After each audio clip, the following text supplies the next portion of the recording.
Il y a plus de 5 ans, l'A7S3 est sorti et ça a été un véritable choc mondial. À ce moment précis, une nouvelle étape en termes de vidéo avait été passée et j'avais vraiment l'impression que les possibilités créatives allaient être folles. C'est d'ailleurs la raison qui m'a poussé à l'acheter et pendant des années, j'ai travaillé avec cet hybride sur plusieurs projets professionnels. Évidemment, d'autres marques avaient passé le cap en proposant des boîtiers de plus en plus performants avec des résolutions encore plus marquantes et depuis bien 2 ans, l'idée que nous avons atteint un plafond m'a clairement traversé l'esprit. Je me disais pourquoi acheter du neuf quand mon A7S3 peut faire ce genre de plan si je suis muni du bon setup d'éclairage et du bon environnement. Concrètement, je ne percevais plus ce côté innovant comme si tout avait déjà été inventé et pourtant, aujourd'hui, je peux vous dire que je me trompais.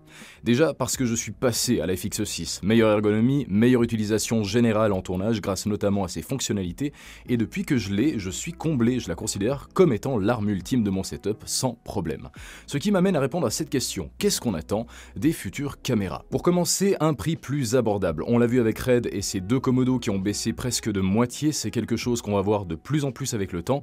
Des boîtiers neufs, performants, mais accessibles, ce qui était inenvisageable il y a quelques années. Ensuite, on peut aussi évoquer une meilleure ergonomie, que ce soit au niveau du poids des boîtiers qui diminue à mesure que la technologie évolue, mais aussi au niveau des boutons situés à l'extérieur des appareils qui se veulent plus intuitifs, des adaptateurs d'objectifs qui commencent gentiment à s'harmoniser, et du côté compact qui deviendra progressivement légion. L'innovation est aussi très importante, on l'a remarqué avec la Sony Venice et son bloc capteur de la taille d'un iPhone entièrement détachable, ce qui me rappelle vaguement le Ronin 4D qui, dans les faits, est une innovation à lui tout seul et qui peut faire quelque chose de similaire.